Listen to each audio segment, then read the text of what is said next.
Hello, friends. Today we will discuss some very important short answer type questions of the Constitution of America. I hope the video on the Constitution containing all the matter in brief will be useful for you. So, before going to some short questions, let us go through the salient features of the Constitution. So, the American Constitution is world's first written constitution. Before this constitution, only the Constitution of Britain came into existence through various charters, and it was unwritten constitution. And contrary to this, America's constitution is said to be first written constitution. So the main feature of this constitution is written and brief constitution. This was prepared in Philadelphia conference in 1787, and it was adopted by the states in 1789, and it is written constitution, very short constitution containing only 7 articles, and it can be read only in half an hour. No extra detail has been incorporated in this. Only the main constitution or the main structure of the organs of the state is given in it. Popular sovereignty is the other feature. That means the supreme power of the state lies in the people of America. And the American Constitution, the opening words of the American Constitution are "We the people of America." So the people are sovereign, and they delegate their sovereign powers to the various organs of government, and they govern as the agents of the people. Limited government, that means all the government organs have limited powers, and no absolute power is vested in any organ. These 3 organs, legislature, executive and judiciary, they all have limited powers, and they control each other. They limit each other's powers, thus maintaining the balance of the power. Federal system. This means the American Constitution divides the powers between the center or the federal government and the state governments. The state governments directly receive their powers from the Constitution and not by the central government. Initially, the central government was a weak government, and the state governments were powerful governments.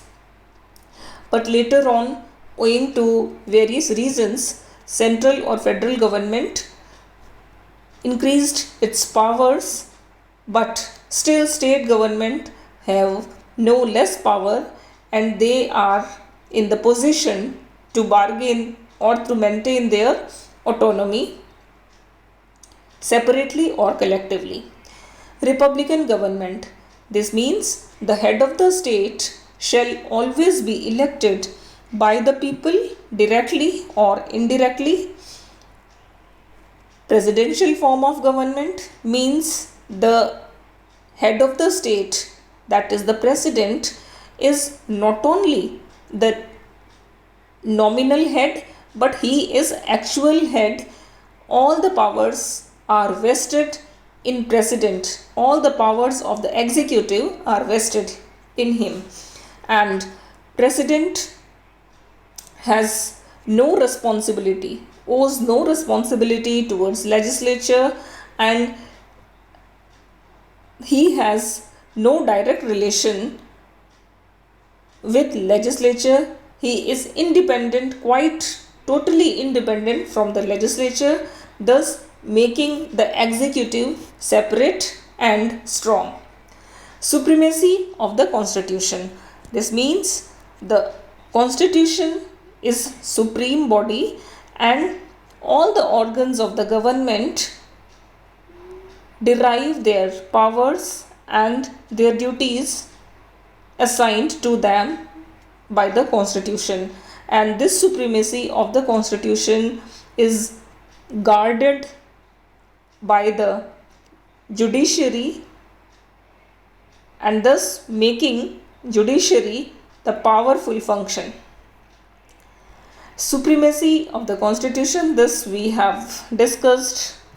Rigid constitution, that means the constitution cannot be changed or amended through a simple manner, but the manner by which constitution may be amended is a very complex method, and the state legislatures and the central legislature both play part in the amendment, and the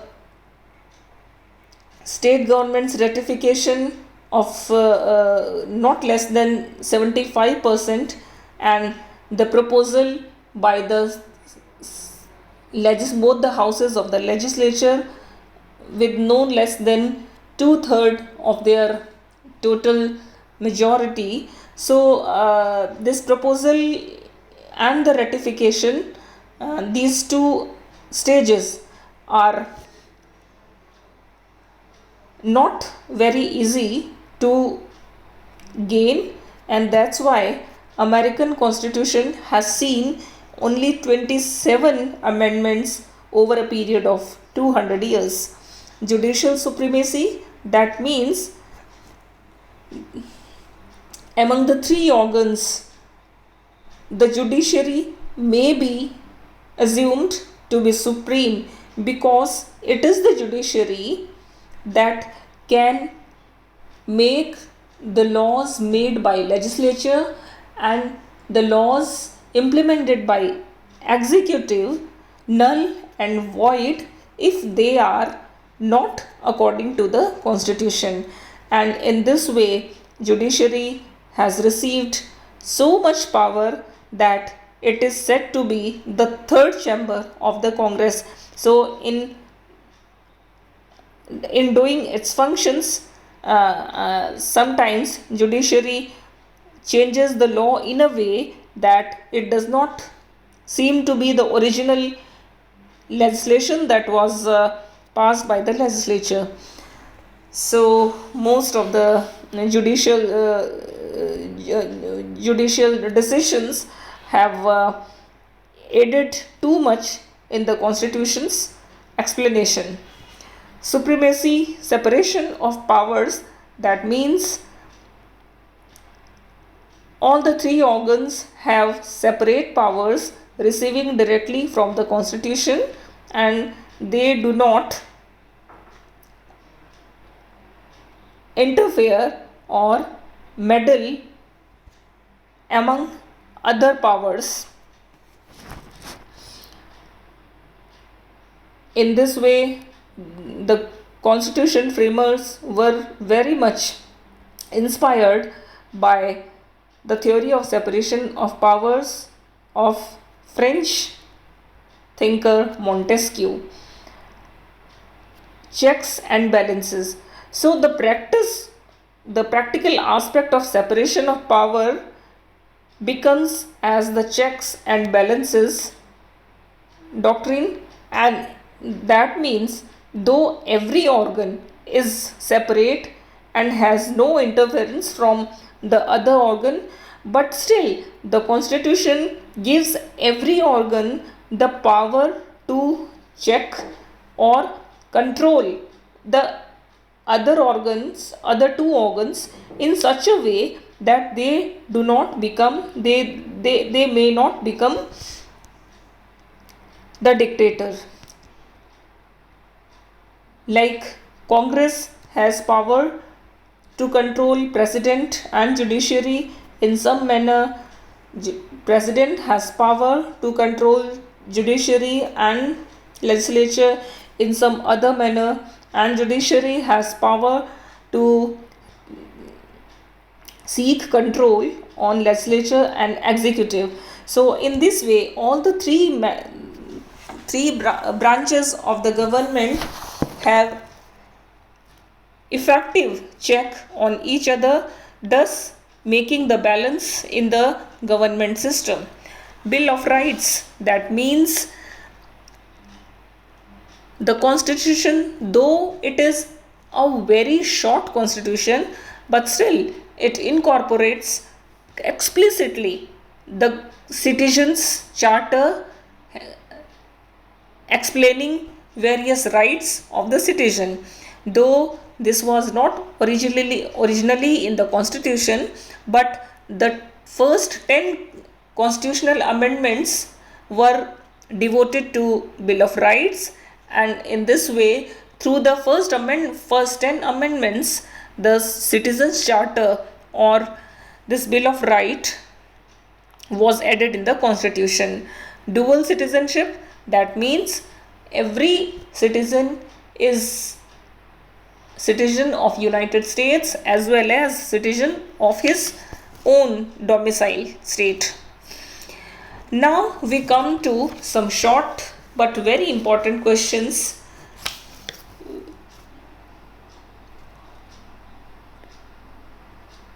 that from the point of view of your examination. So first question is doctrine of implied powers. What is doctrine of implied powers? This means that political powers that are granted by the constitution to all the organs, that is legislature, judiciary and executive. So explicitly Article 1 explains about the powers of the legislature, Article 2 explains about the power of executive, and Article 3 says about judiciary. But the words that explain these powers are too less. They are very few words. They say something about the powers and functions. So the vast country like America, how it should be run. So all the details were left by the framers of the constitution, and only some basic fundamental principles are enumerated. So implied powers means that those powers that are implied or that can be implied, that can be assumed that they are necessary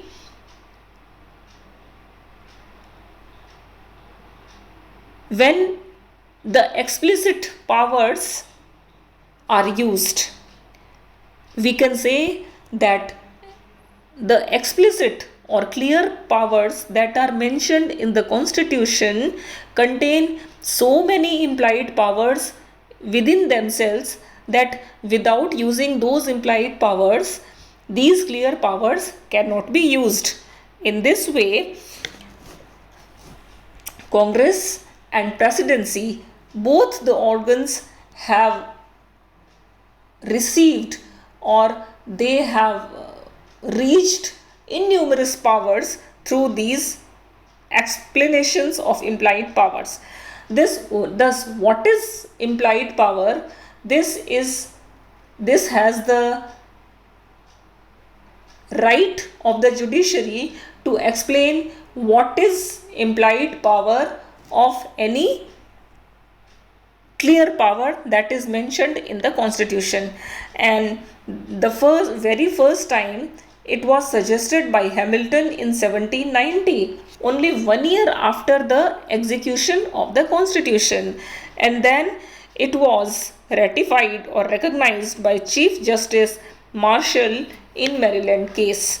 So in this way, the small or the very brief nature of the Constitution, this allows for the space or scope of implied powers, and the other benefit of the implied powers is that it has made the Constitution flexible, and it has made the Constitution to run according to the need of the time. As the time passes and the new circumstances emerges, according to these circumstances, new theories of implied powers are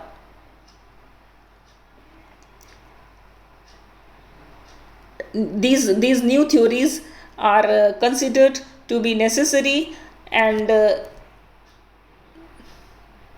judiciary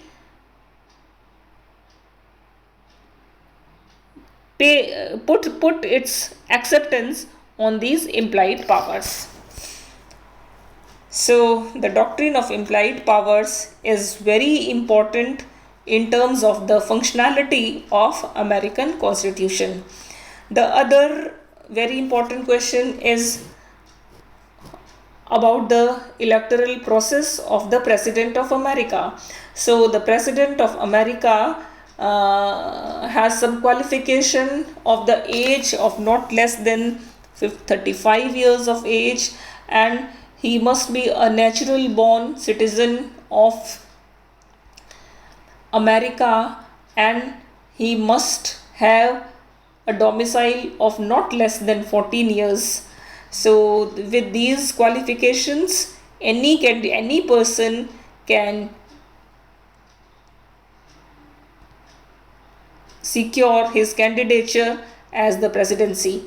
And the Constitution says that there will be an electoral college. The American president's election will be indirect election. That means people of the land would not directly choose their president, but they will choose an electoral college, and these electoral college members will then vote for the president's candidature.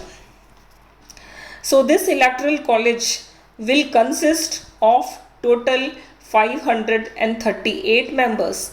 These 538 members number is equal to the combined total numbers of House of Representative, Senate and Columbia District 3 members. That means 435, there are 435 members of House of Representatives, 100 members of Senate and 3 members for Columbia District.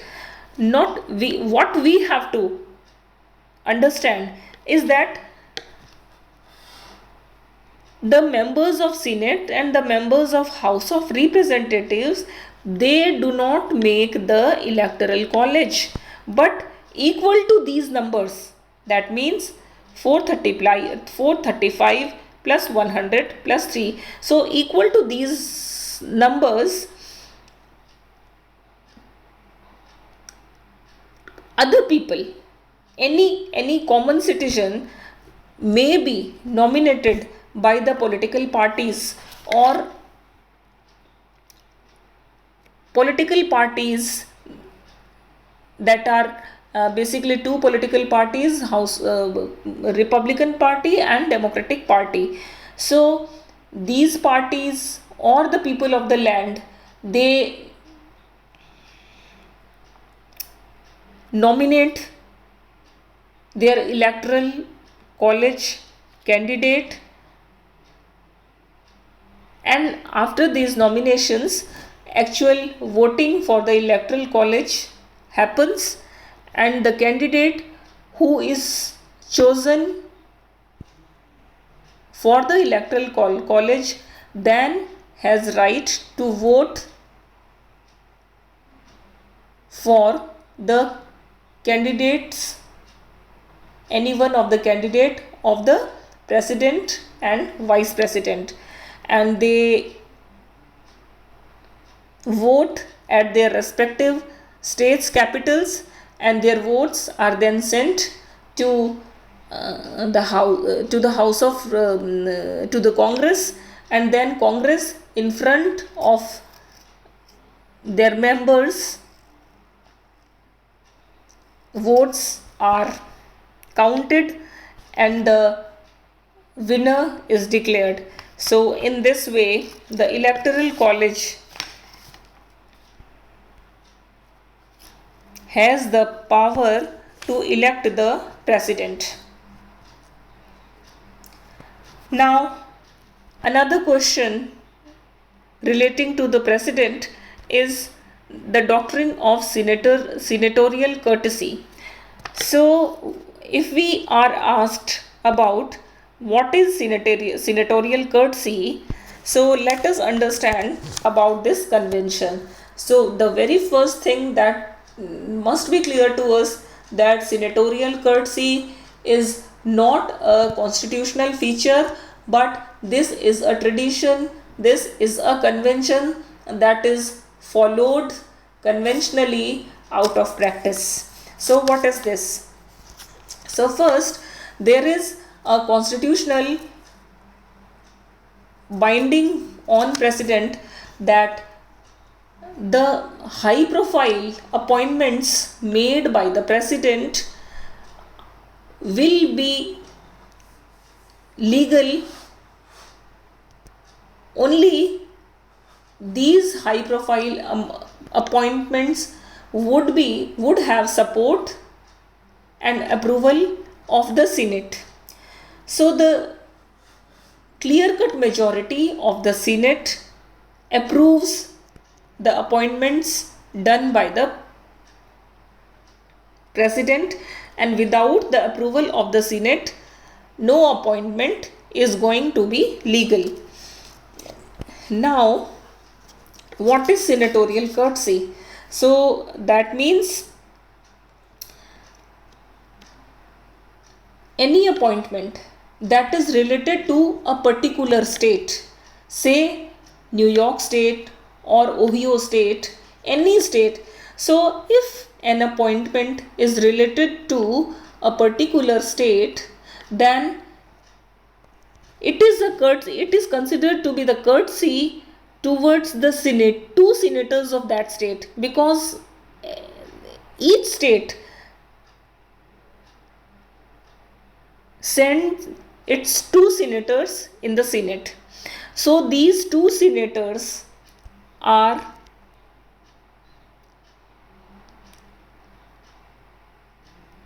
or these two senator must be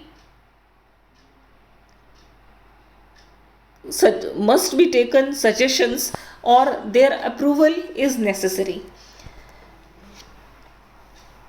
and in turn these two senators will give their assent to the other appointments. So in this way the senators in common, because the clear cut majority, that is 50% plus one vote, that is 51% or 51 senators approval would be required to make the appointment. In this way the senatorial courtesy will benefit both the president and the senator. President gets the approval of the senators in this practice, and the senators get the benefit of making their people's appointment in their respective states by in low profile appointments or even in high profile appointments. So this is a system of give and take. Conventionally the senators in their state get appointed their favorable persons, and president gets appointed his favorable appointments through this senatorial courtesy. Now, the other question that is also very important is the filibustering. So, what is filibuster? Filibuster, this is a convention again, and this is not a constitutional provision. And this filibuster is related to the procedure of Senate. So, in this procedure, this is a prolonged debate. Filibuster means an uncontrolled, prolonged debate or right to speak in the right to speak in the Senate by a senator, and there no one has power to stop him from speaking. Only a group of 60 senators, that is 3/5 of the senators combined, have right to stop the senator from speaking. This uncontrolled or prolonged speech of a senator has some purpose behind it, and usually, if the senator does not want a legislation to be a bill to be passed, or any discussion or any vote on some particular aspect, so to prevent from voting or to disturb that legislation, because they do not want this to be legislated, then they start speaking and speaking throughout the session. So in that session, the bill cannot see the vote.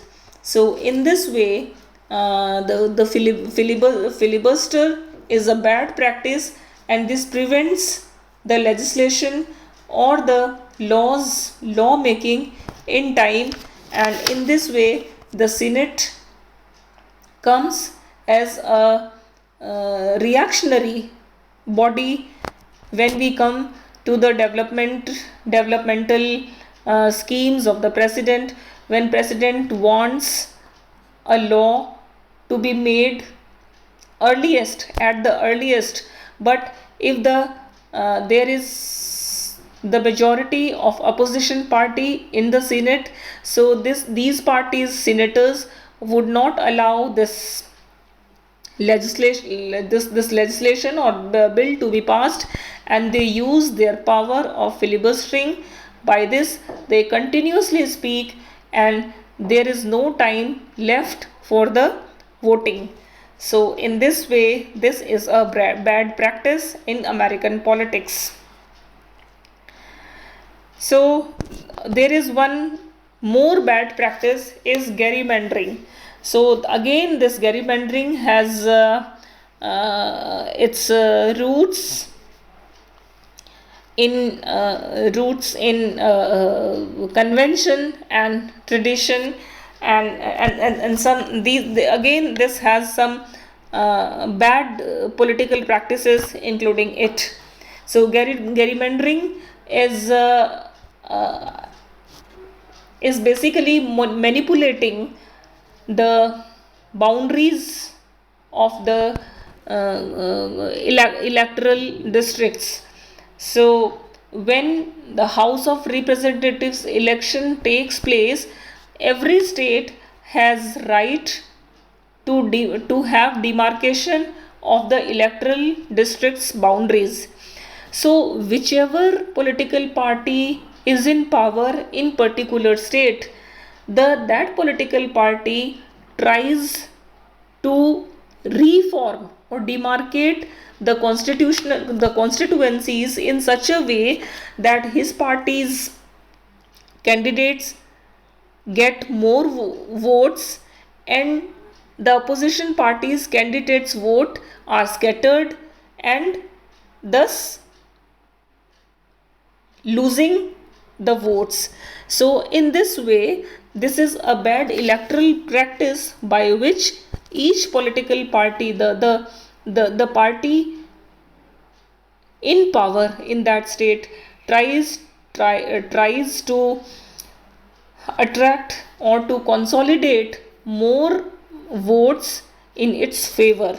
So, this is basically related to the reformation of the constituencies of a state. In what is log rolling? Log rolling is again a bad practice. So, we have seen that there are so many bad practices in American politics. They are emerged as traditions to get benefit from the political activities. So, this log rolling is a practice that is done in legislative or lawmaking process. So, when a senator or a represent how or a representative in the house, he needs his bill to be passed, then to he request or he makes a request with 2 3 he makes a request with 2 3 legislators or fellow legislators to approve or to vote in favor of his bill, and in turn he promises to favor their bills when their bill will come. So again, this is a give and take arrangement or agreement to for the benefit, for the mutual benefit of these persons. So log rolling is basically getting favor or the promise of approval of the legislators for the benefit of their bills approval. And the last one is spoil system. So again, the spoil system is a very notorious practice in American politics, and that means that when a presidential election takes place, and any candidate of the party that was not previously in presidency, or suppose a Republican candidate wins the election and previously there was a Democrat as president. So when this Republican candidate enters in the presidency, he rewards the persons that supported him during electoral process, or the political party that wins the presidential election gives favor or gives prize as a form of public offices to its supporters. So in this way, the supporters of the president or the political party receive important public offices, and when the another president or the opposition party's president next time enters into the presidency, then he removes all the opponent persons from the political offices, and he makes new appointments on the public offices. So in this way, this is basically a bribe, or this is basically we can say that a type of a type of a system of undue favor to its party persons. So this has received very criticism throughout the country, but still there is not solution, complete solution. But nowadays this is done, that all these appointments, though done on the party basis, but but their qualification or their quality to be on the post is taken into the consideration. So in this way, all the questions that are related to various organs of government, they are basically, in one word we can say that these all are best practices. And one question that has been left, that is, what is pocket veto? So this pocket veto, again, this cannot be said to be a bad practice, but again this has emerged as a part of tradition. So basically, there's a power of president to sign the bill to make it a law. So when any particular bill comes to the president after it has been passed by both the houses of the Congress, then the president has right to approve that bill within 10 days, or to disapprove that bill within 10 days during the session. So if this 10 days period passes and the president takes no action, then this bill is considered as if it is passed, as if this has been approved by the president. So this 10 days period is very important. So if any bill is passed by the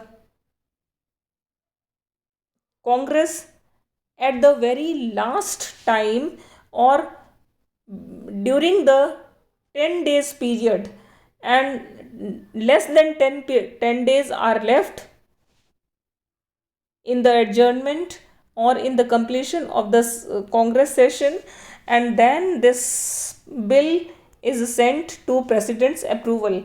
So president, again, there is 8 days session, 8 days are left to complete the session, and president has a right of 10 days to give his approval on that bill. So the president, taking benefit of this extra 2 days, he does not approve or disapprove that particular bill, and this bill is kept untouched on his table. So in this way, he does nothing but intentionally he kills the bill by his inaction, by his taking no action or that on that bill.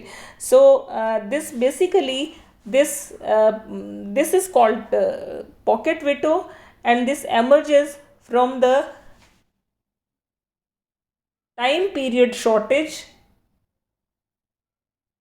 that is less than 10 days are left in completion of the Congress session, but the president has power, has 10 days limit to approve that bill.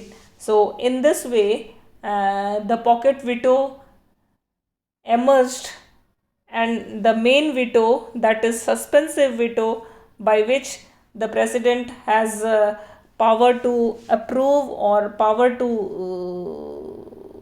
of approval, and sign the veto, or power of disapproval, or he does not sign and sends back to the original chamber with his suggestions that why he did not approve or did not sign that bill. So in this way, president uses this pocket veto effectively, and this is intentionally and naturally this is killed. So these are some basic short answer type questions relating to American Constitution. Thank you.